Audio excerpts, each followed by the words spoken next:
So previously we talked about MMT distinguishes between the structural and the object levels.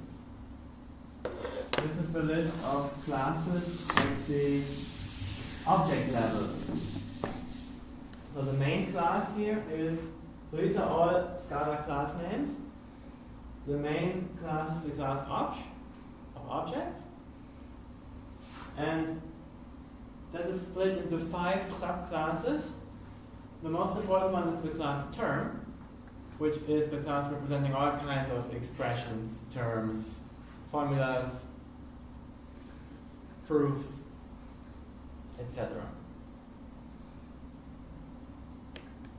It also has a couple other classes which are very closely related to terms, but which are convenient to not have subclasses of term.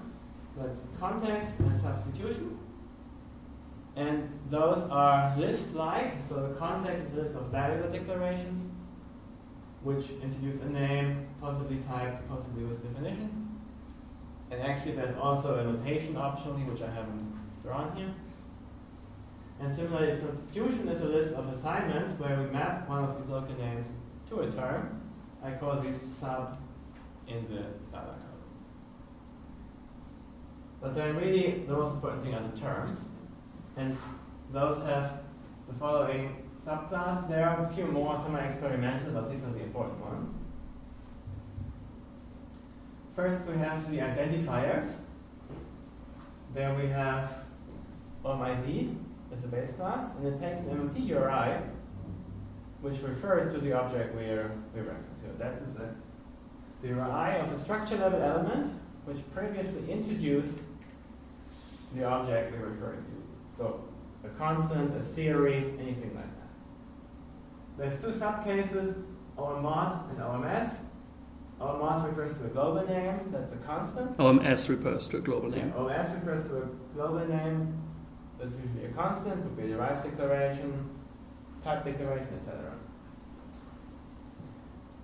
And OMOD refers to a theory, that's why it takes a module path.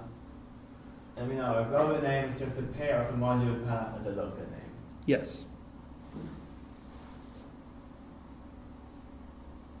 Then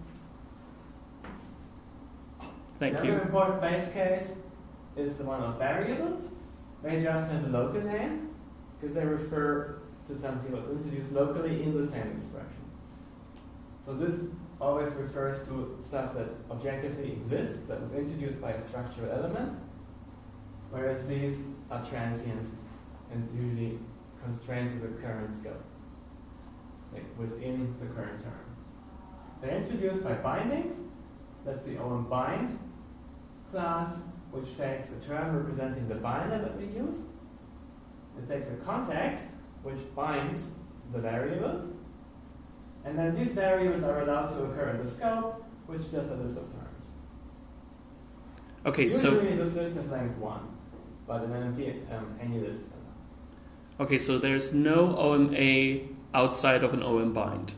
No OMV outside of the argument of an OM bind. Yes. Okay. No. No OMV. Yes. Unless you're building an inductive algorithm which recurses into an OM bind, then you will typically recurse into these arguments, and then your algorithm typically takes 2 arguments. One is a term, one is a context. So what you usually do is you get in a context and a term. The term turns out to be an OM bind. You want to recurse into the scope, which means you append this context to the context you received, and that's what you pass into the recursion. So a term that doesn't have any OMVs but not bound is a closed term, meaning no free variables, and an open term, meaning a term with free variables, can be processed as well, but then there should always be a context in which exactly those variables are declared that we are allowed to reference. Yeah. But what if I want to declare something like for all x, y? Then we'll have an OM bind where the binder is the for all, and Yes. then the variables occur in the list. In Could this you context, repeat the question loudly, please? So, for example, for all might look something like this. OM bind Now, the binder is usually just a reference to a symbol, something like this. Now, our logic could be first order logic. In there we have the name for all. That will be the first argument, the binder. Now the context, which would take first a var decal, and well, of course, this var decal takes a local name, an optional term, and an optional term, but I can't write all of that stuff on the board, so I'm just going to write it nicely. Say we have an x colon nat, where the nat will again be an OMS typically. And now Yasmin wanted to find the second one, so we could have the second var decal in this context for y colon nat, and then we chose the context. That will be the second argument of the OM bind. And now we have the body that would typically be a list of length 1. So a list. And now we have to give the formula in the body. For example, something like OMA of old equal, comma, list, and I'm totally running out of space. I'm going to write list x, y. But of course, these x and y's, they're OMDs.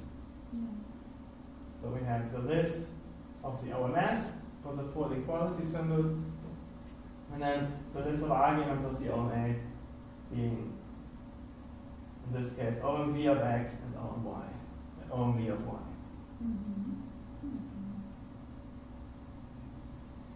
If you compare OMA, OM bind, you see that OM bind actually subsumes the OMA. You can in fact think of the OMA as a special case where the context is empty. You're not binding any variables. You just have the OMA as a special case. Then we have literals. Literals are things like integers, strings, and so on. That's the OM lit class. And that takes a string, which is the representation of the literal. So it could be the string which just contains the characters 1, 2, if you want to represent the literal 12.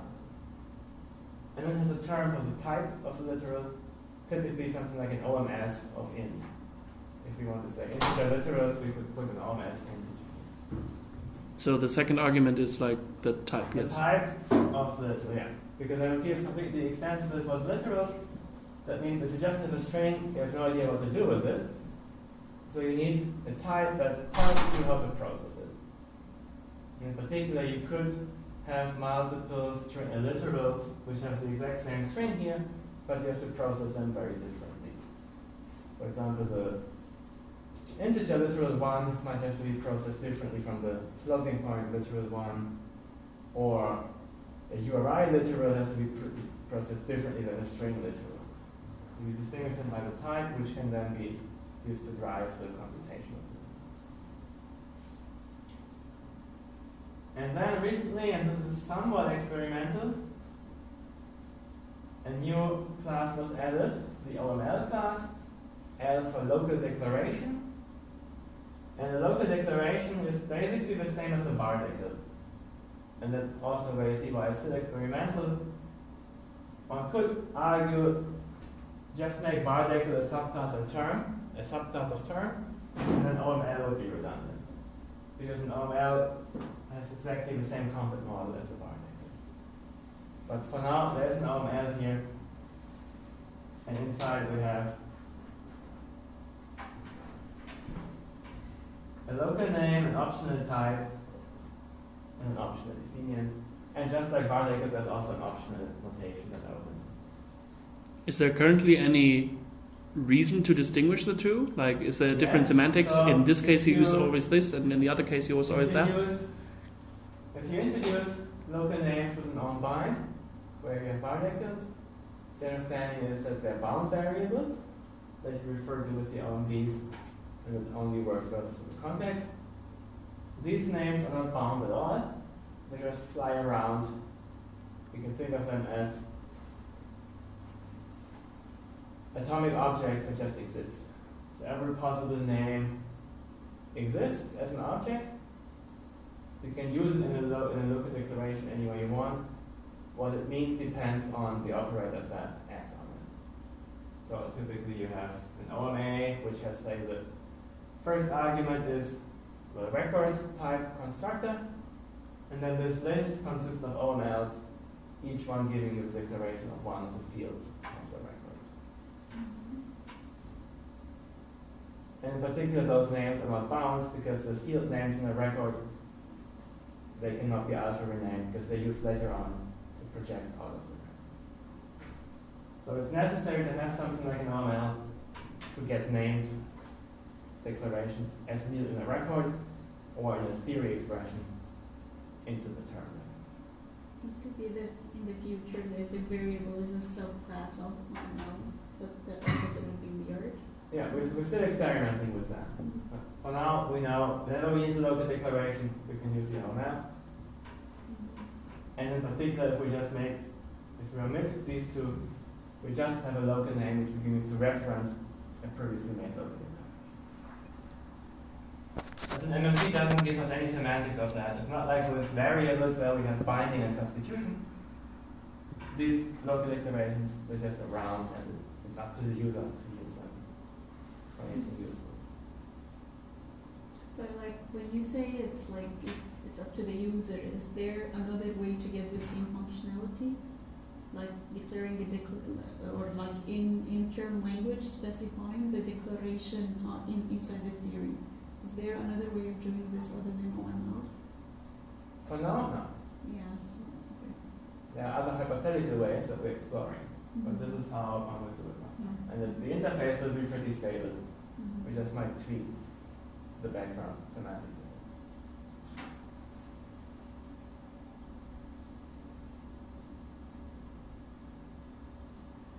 Now that's the term language. What's a bit difficult now with this language is when we look at concrete languages that we're working with, like the LF language. In the theory LF, we declare constants for type, lambda, pi, and application. So these are just constants that exist. Could you move the chair up? Thank you. Can I ask a question in the term language still?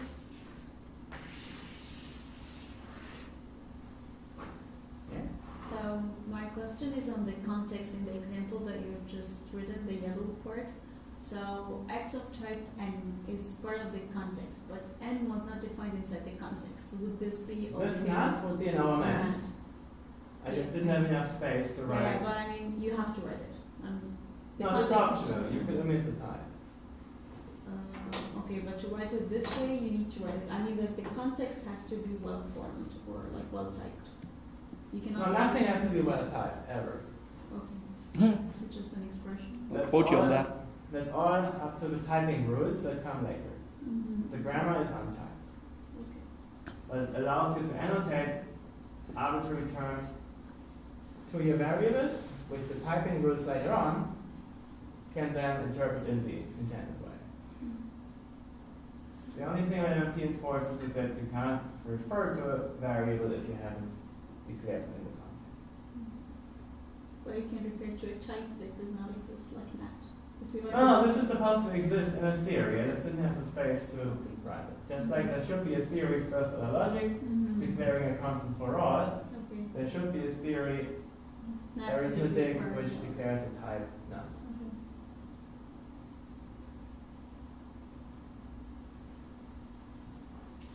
So when we work with LF, all our terms are embedded into MMT's term language. And what what typically happens is that every time we have an OMA or an OM-bind, the first argument will be an OMS. And it will be an OMS for one of the symbols of the meta theory. So if I have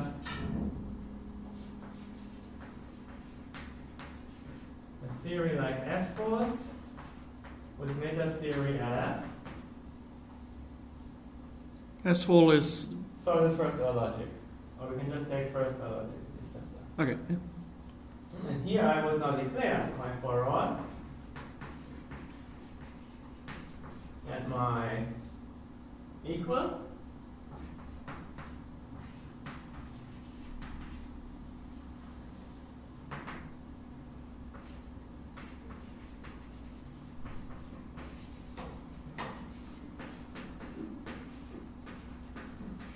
assuming I have term and prop already from before. So they would have to be included into 4. I'm just not writing that.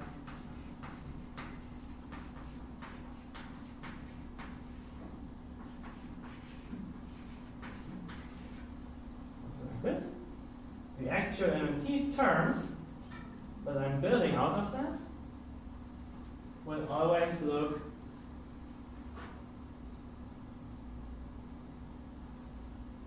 in a certain way. Let's make a table for that. Can you still see this? So far, yes. How far down do you want to go is the question. Let's say I have for all x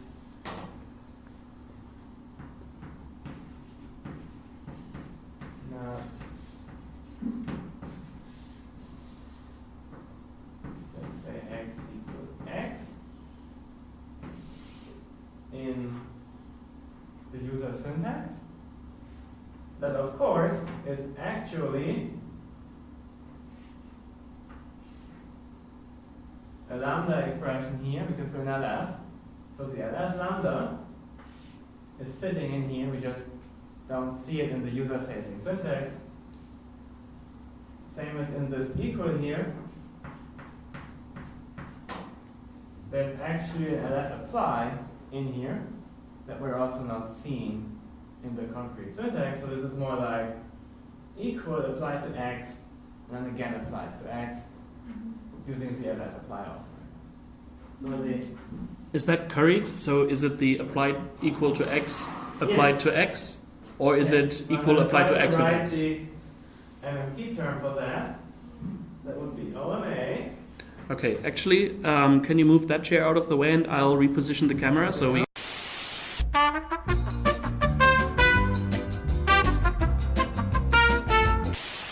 That works.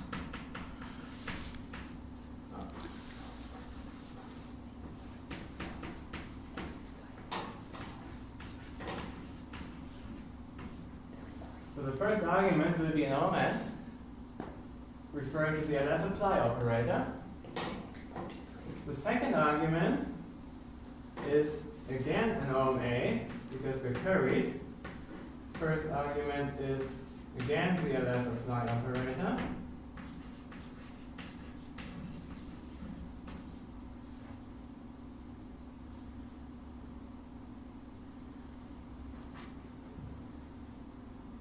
And then we have the OMV of x and the other OMV x. Wait a moment.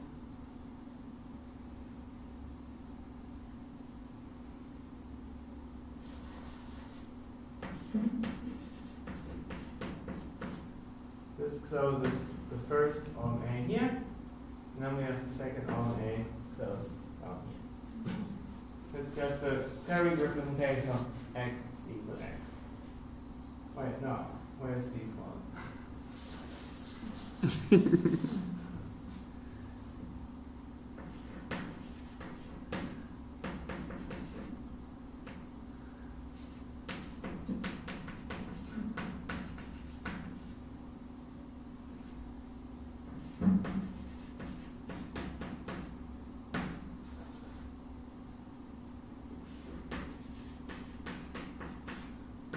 This should work.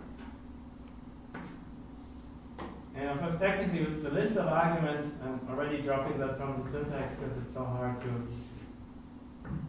read otherwise. So we have first the left apply operator. Its arguments are some function and then the OMV of x. And this function itself is obtained by taking the left apply operator. And its arguments are the equal symbol, which is an OMS, and the x, which is an OMV.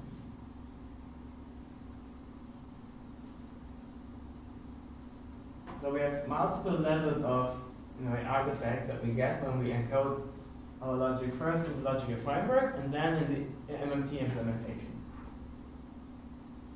We have,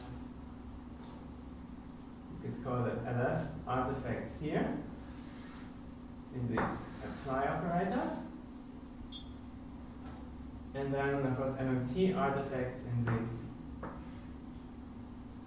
OMA operators. What do you mean by artifacts? In the sense that really what we want is equal x, but we wrap it in layers of syntax when we represent it in the machine. The red syntax wraps in LF so that we can actually type check everything, and the blue stuff wraps it in MMT so that we can implement it in Scala. And of course, OMV and OMS are also somehow artifacts, but that is to be expected. We don't want to use strings as our data type of variable names. We use a proper constructor that takes a look. So these are to be expected in any implementation. But could you only use one apply and then put two OMVX into? In raw LF we can't. Could you repeat the question?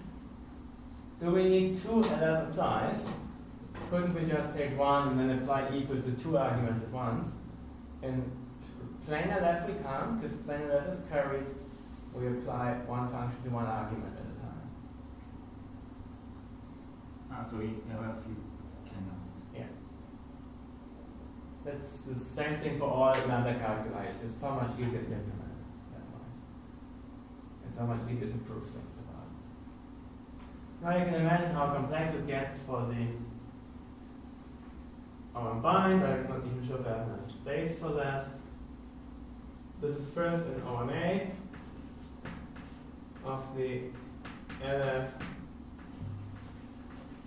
apply operator, which is applied to the for all symbol. Already omitting the OMS because it's too complicated to write. And then this gets applied to an bind, which uses the LF lambda as its binder. It uses a context for the x colon nut, and then the entire rest as the scope. So again, we have multiple levels of artifacts. We have the LF lambda and the LF apply that we get from the higher order abstract syntax of LF. And we have the usual overhead from MMT.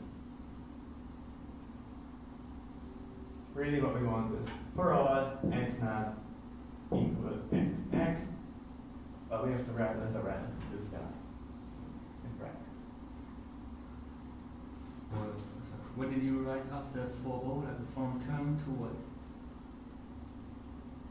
Sorry, where? The type of for O is first bracket? No. In the theory. Oh, here. Term to prop to prop. So it has to take an F function. Oh yeah, you're right. It doesn't type check. This has to be term in order to actually match. In order to actually match the example.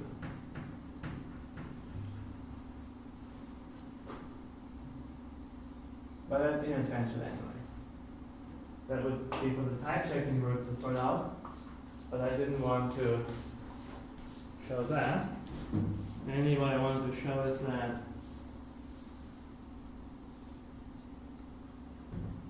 need some time to set this up again. This is always. Do you want to finish the sentence? Mainly what you wanted to show was? I want to show you how when we program with these expressions in MMT, how we get rid of these red and blue embeddings, which would make programming extremely awkward. Imagine you have to write a function that maps terms to terms in Scala, and you would have to pattern match for all of these red and blue stuff, and then again construct them in the result. Not only would it be extremely awkward and would read unreadable code, you would probably also make lots of mistakes. So when you actually program with this in Scala, we need a way to make the red and blue stuff disappear so that we can, so that our code looks like this. And that's what I wanted to show you. And then I'm going to go to the code. I don't want to pick on the syntax, but when you have an OMA apply for FOL for all above, didn't we just say that for all is also a binder, so we have to do it on inside an OM bind? So in LF, for all is not a binder, it takes an entire lambda as its argument. Okay, so it depends on which on the meta theory or the context that we're defining it in. So here we see for all is a plain LF constant, Okay. which takes a function, returns a prop. So there's no binding going on. Okay. No variable binding. Okay. And of course, Not at the for all the function level. itself is an LF lambda, and that is doing the binding. Yes. There's a standard trick with logical frameworks that you let your meta language take care of all the binding issues, and then your object language, like first logic in this case, never actually adds any new binders. So the only binders we actually have when we work with LF are the pi and the lambda, which occur here, and everything else is always.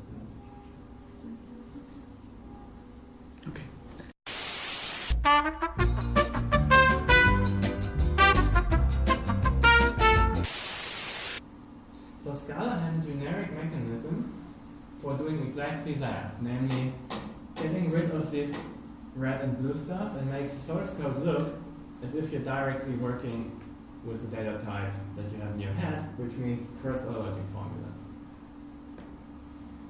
And we're going to do that in two steps. We're going to first get rid of the LF artifacts, and then, no, first we get rid of the MMT artifact, then we get rid of the LF artifacts.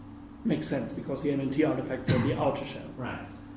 So in Scala we do that by declaring objects that have apply and unapply methods. The idea is this is going to be our constructor. So this is going to be the implementation of the apply symbol from LF. And we would like that to be our constructor, meaning we can apply it to arguments and we can pattern match for it without having to worry about MMT. So for that we have to give it an apply and an unapply method. The apply method is when we write apply of fx. For Scala, that really is apply dot the apply method fx. Similarly, when we pattern match,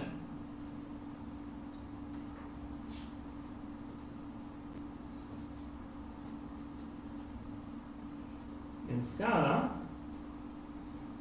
that's really nothing other than saying apply dot unapply t match case sum of f comma x. So whenever we're pattern matching with the apply operator, what Scala does is it takes the unapply method of that object, applies it to the term we're matching on. In this case, the unapply method gives us a pair of terms back. So this will be the pair of terms if it match. and then we can continue with our F now. So maybe just a focus on there's two different levels of application here. There's very awkward example. just Uppercase apply clarify that has first. nothing to do with the lowercase apply. They just happen to be both. Yeah, so the uppercase apply is LF apply. Right. And the lowercase apply is Scala. Yes, so just have that on tape. Yeah. So how do we do this for apply? Well, apply takes two terms and builds the MMT encoding of that, meaning an OMA of the OMS of the global name of LF's apply operator, and then the list containing F and A. And this dot term is just an abbreviation. You see term is defined here as the OMS of path, which is the global name of the constant LF path, that is the actual theory URI of LF defined earlier, and then apply here is the local name of the symbol in that theory. And then for unapplying, we take the term that we want to match on, we have to return the components, meaning this F and this A. So we check, is this really an OMA? Is the first part of the OMA actually an OMS of the LF apply operator? And then is the rest, well, in this case I'm already doing something advanced. In the simplest case I would have LF, comma A, and then I would return some FA.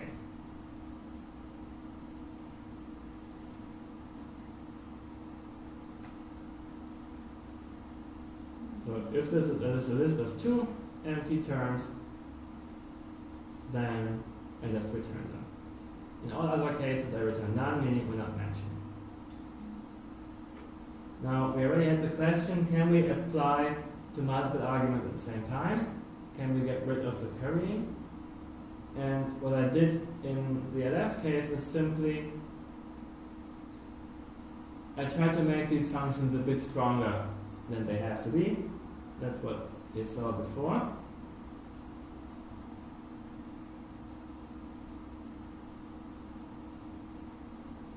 So I'm just saying, well, maybe this is just a list of arbitrarily many arguments.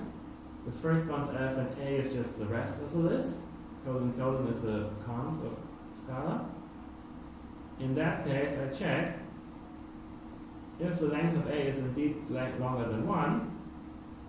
Now, first let's look at the case if the length is 1. In that case, I just do the usual stuff as before. I return F and the term in that remaining list. But if the list is longer, well,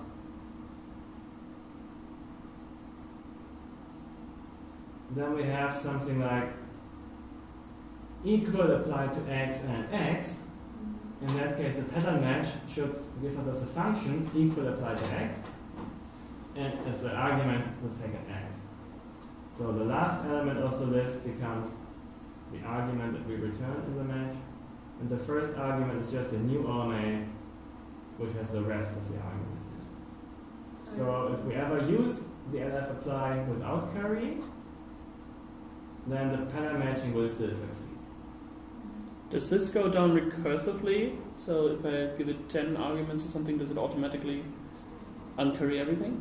It doesn't have to, because the unapply will always just give you the last argument, and then the function is the rest. Okay. Oh yeah, that makes sense. You have a question? No, I was just, like you answered the question. So I was saying that the unapply will work for the curried and the uncurried version. Right. So it's like it doesn't really matter if the term we're getting is curried or not curried. In both cases, we can match, one step.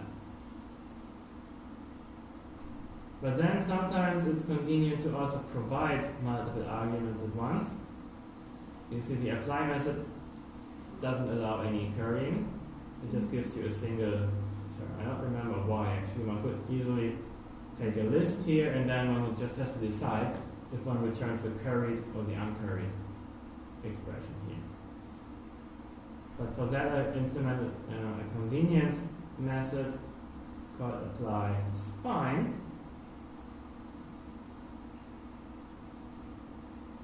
which is just an alternative way to use the apply operator. This one takes a function and an arbitrary sequence, and I'm just returning it in the uncurried representation. Yeah, I think you can see it on the recording. Yeah, should be. In the second argument of apply, there's a of type term star, and the star means there can be a list of that, or arbitrary sequence, as you said. Not necessarily a list, but could be whatever. But you can give it all sorts of sequences of things. In the unapply method, I'm now going all the way down, giving the user not just one function application, but all of them.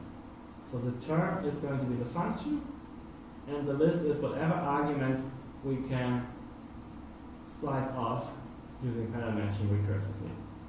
So if this is the apply term, meaning OMS of LF apply, any f and any arguments, we recursively do the pattern match on f. That will return typically the function that's inside f and the arguments that were taken. Then we return that function concatenated with the arguments which we spliced off in the current pattern match. Or at the base case, if f doesn't match anymore, we return f with the arguments we just spliced. So with the apply spine convenience object, you can apply a function to arbitrarily many arguments at once. This is represented efficiently without currying. That's okay, because later on when we pattern match with a basic apply operator, it still works. And if you unapply with apply spine, it will go as deep as it can and give you as many arguments as the current representation of the term allows. Ideally, the term at the end is then just an OMS, in which case you can nicely pattern match the way you would like to pattern match a function application. So apply spine only handles uncurried versions of any number of arguments. Apply spine doesn't care about the currying. Mm-hmm. You see it goes recursively into the term. That means if there is currying, it will collect all the arguments. Okay. And if there's no currying, then it terminates after one iteration, finding all the arguments here. So the main difference between apply spine and apply is that it handles as many arguments as the user sends. As it can. Yeah. Okay. So if you really want to match only one argument, then you can use apply. But if you want to match all the arguments you have, ideally getting a constant as a function, you can use apply spine. Let's look at another one that's pretty straightforward. Arrow. I didn't write arrow in the theory, but of course arrow is just a special case of pi. The apply method takes two terms and returns OMA with those two terms in the argument. I again have a convenience thing here where I do an apply with a list of input types. And then I say, well, if this list is empty, it's just the output type by itself. Otherwise, I do, again, an uncurried version where the arrow is applied to all of the types. Is there like one of them better than the other in sense that if you restrict yourself to the uncurried version, you will lose something or gain something? The uncurried version is usually a lot more efficient to work with, because you have access to the function right away, rather than having to go recursively through all the applications. But the curried version is usually the official one. But it affects how the user will use the function afterwards. So if you pattern match with an uncurried version and then currying happens somewhere in the definition, you won't be able to match it. No. So the whole representation of these operators is done in such a way that it doesn't matter if something's curried or not. Okay. you will never notice when you program with these convenience objects. There might be a question, is there a reason that makes sense to explain here why arrow extends lfsim and Oh, I didn't show that apply before. doesn't? Yes, it's just convenience to get these things for free. They're always the same, only the name changes. Ah, okay. So actually apply also extends it. I just removed that for the first. So the first. Oh, okay. So much for that. So arrow internally can take n plus 1 arguments, n for the inputs, 1 for the output. But now let's say you unapply it, you have to make a choice that you want just 2. So then we have to again check if there is some list here, if this list has length 1 only. No, sorry.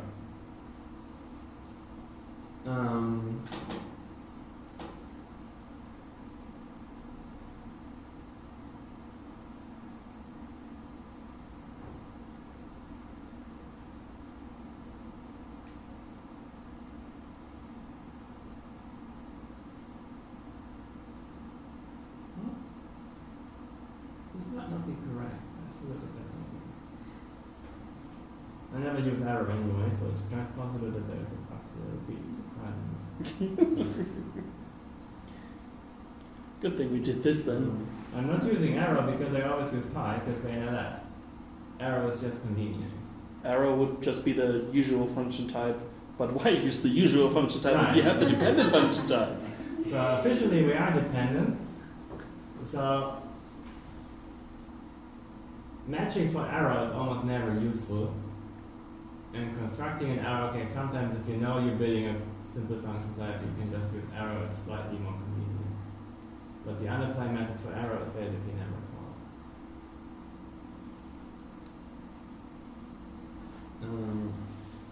So how do we do it for binder? It's slightly more complicated, but the same principle. So the apply method for pi takes the name we want to bind, its type, and then the scope. Now we build an MMT term. We take our bind.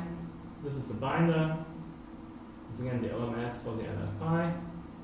This is some syntactic sugar in Scala to quickly build a context. We first just build a variable and then you say percent to attach the type.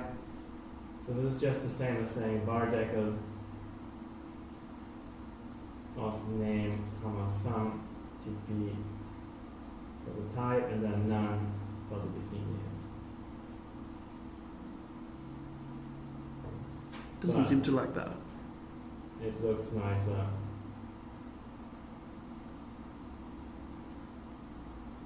If I use the percent operator. I would have liked to use colon, but I couldn't, it was too overloaded. So percent was the closest to colon I could find. Where do you define those abbreviations, like the percentage? In this case, it's just a method of the OMV class. Okay. You know, technically Okay, it's... because in Scala you can do Right. Yeah, Scala has this nice thing where you can do infix operators like that. For example, in different things, you can also just write controller space, add space, whatever, instead of controller dot add, So if I jump brackets, to whatever. percent, you see the method of OMV is just the def percent, and it returns the corresponding. Okay. Which is pretty nice, actually. Let's try to Gotta give it credit. closer to functional syntax. Now sometimes you want to bind a bunch of variables at once, so there's another apply method that takes the whole context and then binds and then constructs the own bind. So again, the representation here is independent of the currying. Normally, officially in F, you only bind one variable at a time in a pi, but this allows multiple. It puts some strain on the unapply method, because that has to be able to handle all the cases. So let's look at the unapply of the pi. We only get out the variable that was bound, its type, and the scope. Scope being similar to body here. Yeah, the one, yeah. Yeah. So we match it. Let's see, it's an O bind with a pi in the OMS. Then we have a context, which has one var declaration with a type A here. And then we have the rest of the variable declarations, which might be the empty list. And then here we have the scope at the end. We first check if the rest is empty, then it's easy. Then S is the actual scope, and we can just return the name, the type, and in this case S. But if we have other variable declarations, we actually have to split off the first variable and the rest will still be a pi. So we take the rest of the context and the scope, turn it into a pi by calling the apply method, and then we return that as well. But now we have arrow and pi. We have to watch out. We want to be able to match with pi independent of whether the term we have was constructed with an arrow or the pi. Do we want that? Yes. Otherwise you would have to always match for both. Every time you want to match for a pi, you would need a second case to match for an arrow, which would be extremely annoying in the code. I mean, if there's a distinction between the two, wouldn't that mean that sometimes they're treated differently? So then you can match for both if you want to, but you'll be able to match with pi for both because whatever. Yeah. If you just want the arrow, makes you sense. can match with arrow. Yeah. So we match for an omega of the arrow and some arguments, has to have to be at least 2. We introduce a fresh anonymous variable name, because for the pi we need a variable except we don't have one here. So we're going to return this fresh variable. And then again we have to check if there's more than 2 arguments, we have to splice off one of them and return the rest. That's pretty straightforward. Basically, it's the first argument is our domain, that's the type of the fresh variable, and the rest is the scope. Then we do the same thing for lambda. This is pretty... Is OMV, sorry, could you go back? Yeah. OMV anonymous gives a fresh name? Actually, it gives like the empty name to represent anonymous variables. Okay. Like variables you can never refer to.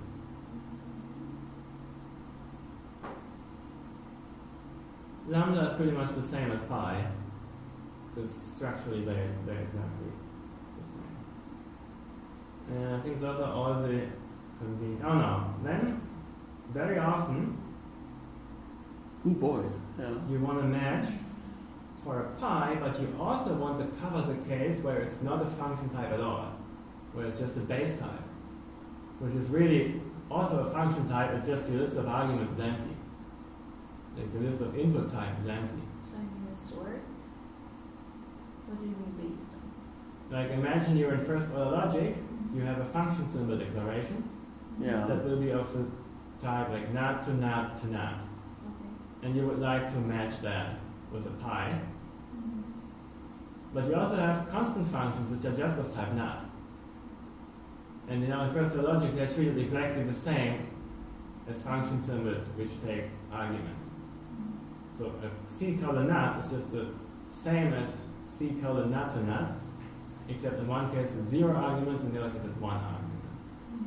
So fun type is the convenience object that matches in that way. It takes a term and it will return the return type and the return type and the list of input types. These input types could be given by a pi or by an arrow, so each one has the input type and optionally the variable name that was used. And that one, first it matches for pi and arrow in pretty much the same way as above, but it also has a case where it matches anything else at the end, and then just returns nil and that type. Meaning if t is neither an arrow nor a pi, we just match with this case. And we say, okay, this is just output type is t and there's no input types. In particular, this unapply method always succeeds, never returns none. That means if you match with fun type, it always matches. In the worst case, you get the empty list of arguments. It's very convenient to treat functions with no arguments in the same way As constants. as functions. Yeah. To treat constants like functions with no arguments. Yes.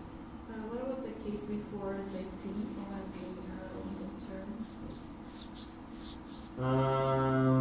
That's kind of the degenerate case where someone used the arrow on a single argument. That normally doesn't happen because arrow only takes 2 arguments at least. But let's say as a base case somehow it came up in some recursion, then it also covers that by saying arrow applied to a single argument is just the same as that single argument. Makes That would sense. be again, for arrow, the function type, it takes no inputs and has some output. It's nice to have that base case for inductions.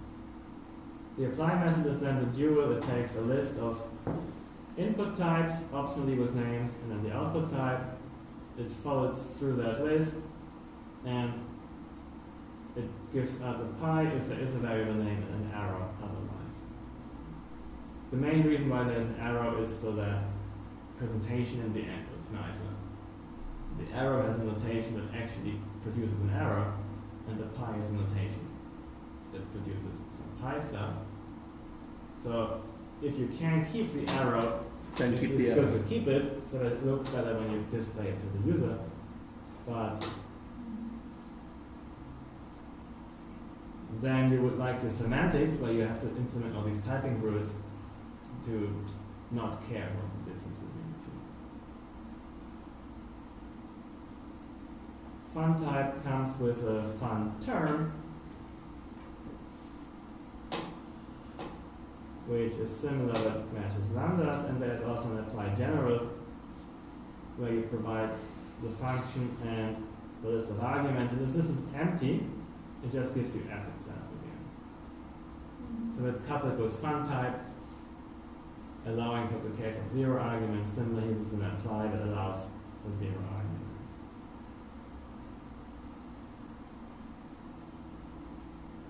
Okay, so that strips away. So I'd rather call apply general rather than calling apply spy or apply because it knows the case of constant. If you have arguments, then apply general is the same as apply spine. Yeah. It just makes a difference for matching. If you want to match the base case where no application took place, then you match with apply general. If you only want to match the case where something was actually applied, you use apply spine. But for constructing terms, they're the same.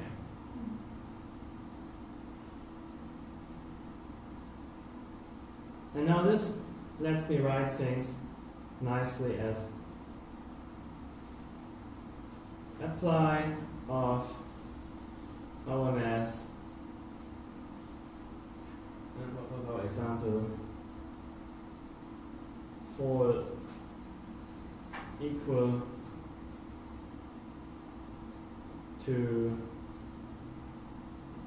OMV x and OMV x. Technically, these are local names, but there are convenience functions that automatically convert strings into local names. That should be apply spine, right? Probably. But apply might also be able to handle multiple. Not sure. But yeah, apply spine works well.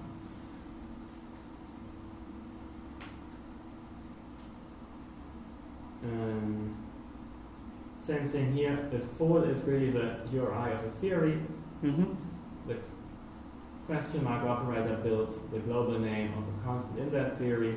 It normally takes a local name, but if it's a string, it will automatically convert into a local name. Again, question mark is a function. Yeah, local names are just strings with the local name constructor around it anyway. Not quite, but essentially. Yeah.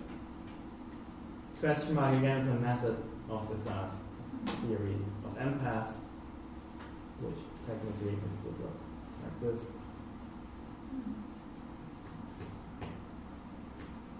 And similarly, we can build our lambda from above as saying not apply. full for all lambda, and not just the x followed by its type that was known as full term, and then this whole thing in the body. Again, probably applies fine. In this case, it's only one argument, so it doesn't matter, but yeah.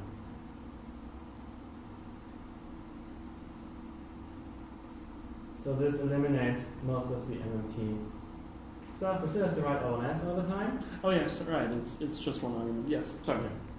but in order to get rid of the ONS, it's very easy. We just write an object which represents our full theory.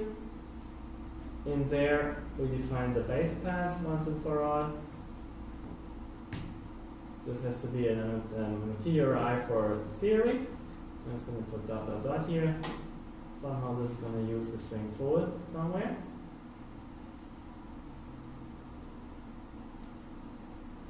And then we can do things like term equal path question mark term. And we might even say term, like as an ONS, equal ONS of term. Then instead of saying, we do that of course for all the stuff we have, so for all equal path for all s equal ONS of for all. And then here, instead of this unseemly thing, I can just write this. And the same thing here, I can replace this with this. And, well, I haven't written it yet, but this would then be something like this. And already it starts looking nice.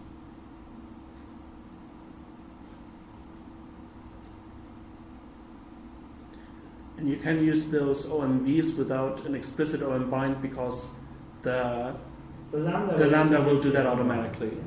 Yeah. This could be what our full object looks like. So that strips away one layer, but we still have CLF artifacts here with the apply spy and the lambda, which we really don't want to worry about. So we go one step further and we write these unapply methods also for first order logic. Let's start with equality. Instead of this, we make an object for equality. And now we have an apply method. This should take the left hand side, it's a term, and the right hand side, that's a term. And it returns apply of, I normally use these guys. And now I'm not calling them equal anymore. I'm generically just calling them path and term. And then this has to be full path. And let's say apply of this dot term, comma, well, we use the class spine and then let's take parent R. And with this change, instead of having to write apply spine full equals blah blah blah, I can now write full equal of left hand side and right hand side. So now it's starting to look nice. I do the same thing for all. Before you do that, does equal need an unapply method? Yes. Good call. It takes a term. This is always very systematic. It returns an option of a pair of exactly its components. And we always just match. In the cases, we can often even copy paste this side over here. Then we return sum of R. In all other cases, we return R.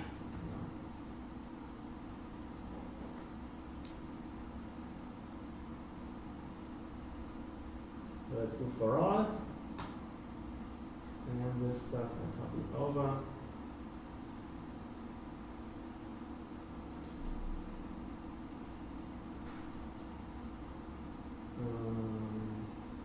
Call this path.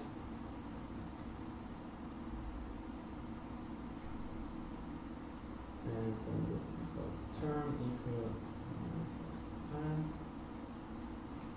And then apply. Now we have two options here. We can just write it the way LF thinks of it. That means for all it just takes a single lambda as the argument. So that would be a body colon term equal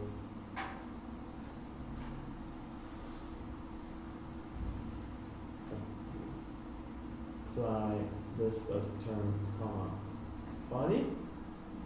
Then we still have to write the lambda ourselves. But we could also, similar as for lambda, take the variable name and then build the lambda in this method. Let's do this for now.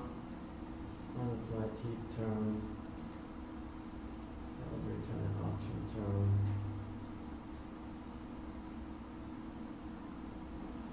T match case.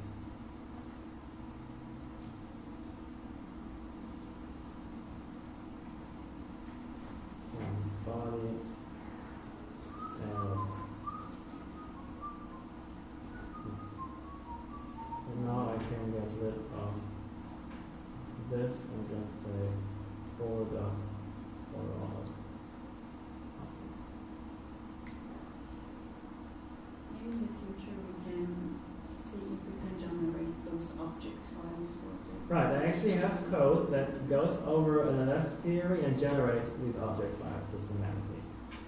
Oh, that's good to know. It's a LF minus Scala build target, which generates Scala code for every LF theory. It doesn't always produce Scala that compiles correctly, especially if I change things around a bit. So always a bit scared of using it, but this is something that should happen in the future, that these are generated. Or even better, that all of this code is dynamic. Scala has some tricks with reflection and dynamic binding, and maybe we're able to make the syntax work without ever writing any of this code. By the way, you see that there is some systematic stuff going on, and indeed, I have some classes that we can inherit from. There's an LF constant Scala. It's like the Scala class for an LF constant, then this can go away. And we just take for the past and equal as arguments. It generates at least these two for us. And actually, I have code where you can just say, okay, this is a binary constant, then these guys are also generated.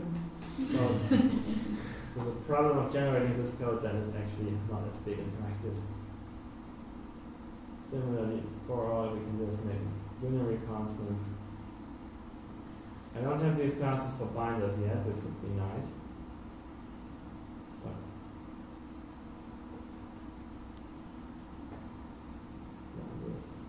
let's go.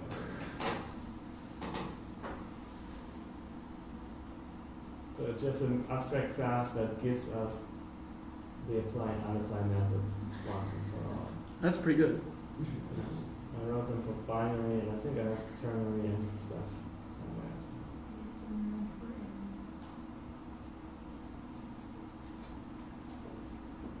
So then with relatively little overhead, we get this syntax, which we can now use in our algorithms to pattern match MMT terms and to build MMT terms. What's the relation of, like, you write a stereo flow in MMT? The difference between write stereo in MMT and you specify this for. So this object here systematically corresponds to the theory written in MMT syntax. Okay. And ideally it would be generated. Oh, so you write in MMT like this theory for, then And MMT then- help generate Yeah, it should. this Scala code. Currently, the state of the art is still that I'm writing this manually, so there's a certain redundancy. If I change something in the MMT file, I have to make sure I'm changing it consistently in my Scala convenience classes. But it's usually okay in practice, it's not a big change. Usually you only start implementing if the MMT theory is somewhat stable anyway. So, it's okay in practice. And then with these guys, they're pretty quick to write. So there's not that much boilerplate. So with Yasmin, we have worked on S4. Have we already committed that? I committed a version of Monty today in the morning. That's probably Until today, then you don't have it. Because yesterday you had errors. Let's see.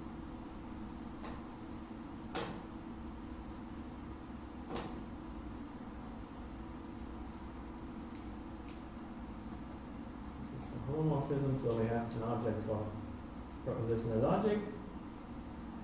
Base is the namespace in which we live, name is the name of the theory, so I have this theory Scala class, which also helps me a little bit. There's just one constant for prop, and a unary LF constant for the det operator. Det operator does what again? I knew that once. Proof constructor. It takes a proposition, gives us a type of proofs. So turnstile? Yeah, it turns out. Yeah, turnstile. Then we have the object S4, where we have the constant sort, and the unary LF constant for the constant that takes a sort and returns the LF type of terms of that sort. So S4 looks like, oh, the video stays the same. So in MMT syntax, we have theory PL, prop colon type, that colon prop to type. And this has with us theory LF. And then we have theory S4 also in LF. Actually, we can use a new fixed meta.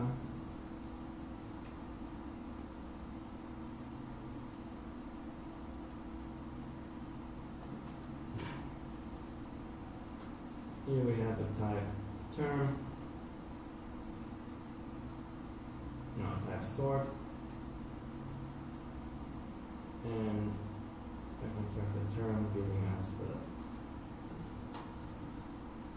type of terms of a given type. This is very bad when it comes to the return in the middle of it.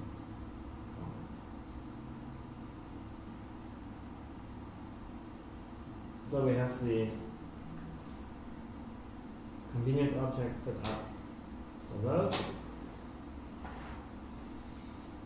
And then she can write code here.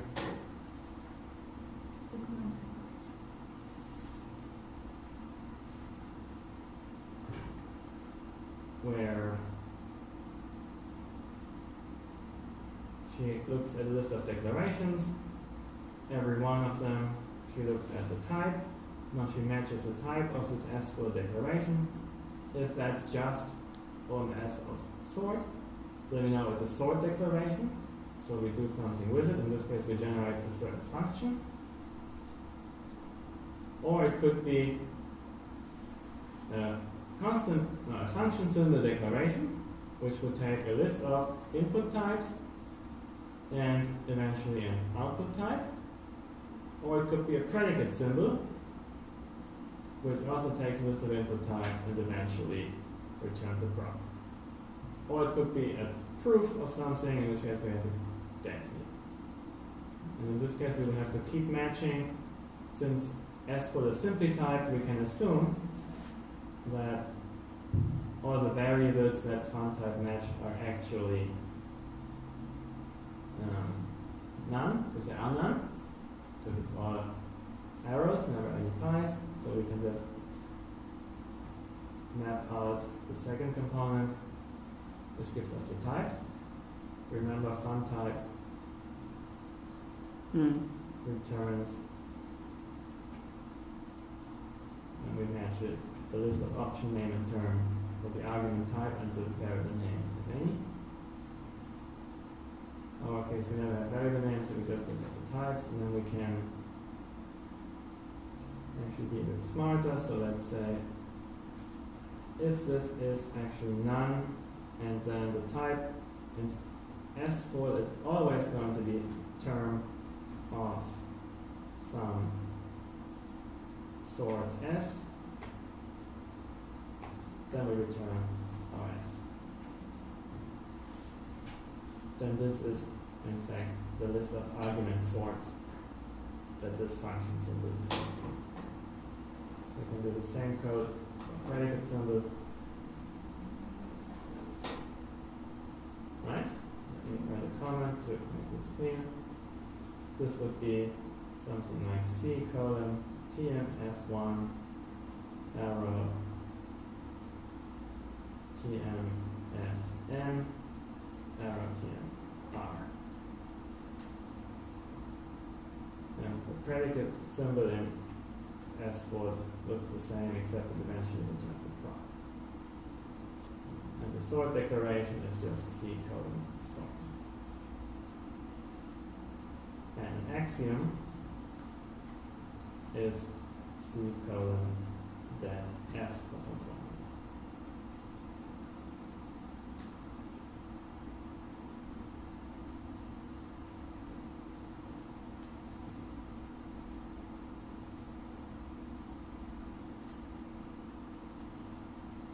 With these comments, I can just keep here.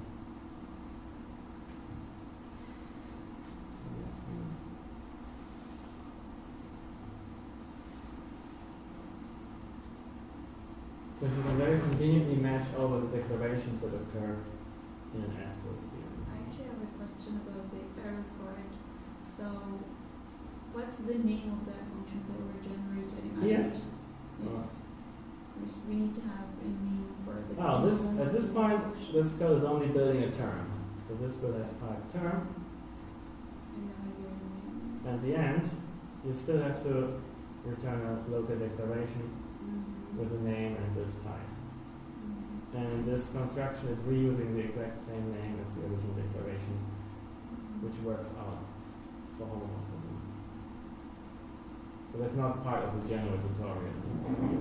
This was just an advanced example of someone using this principle to have convenient syntax to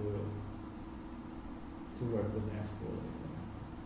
So what are you doing?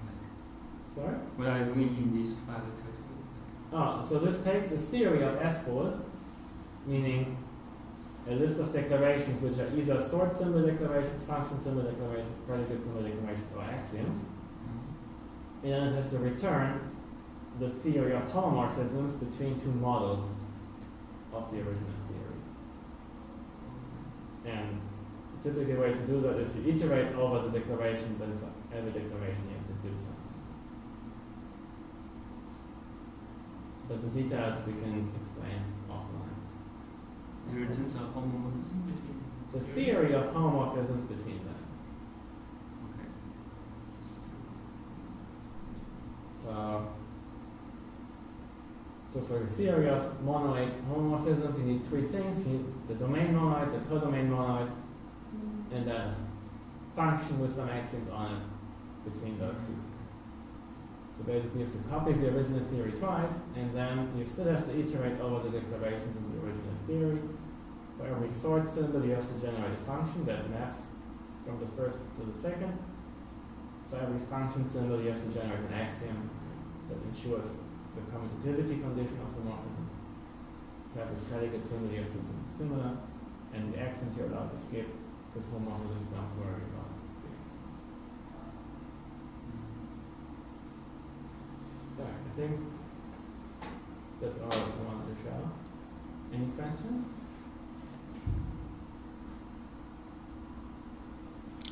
Okay.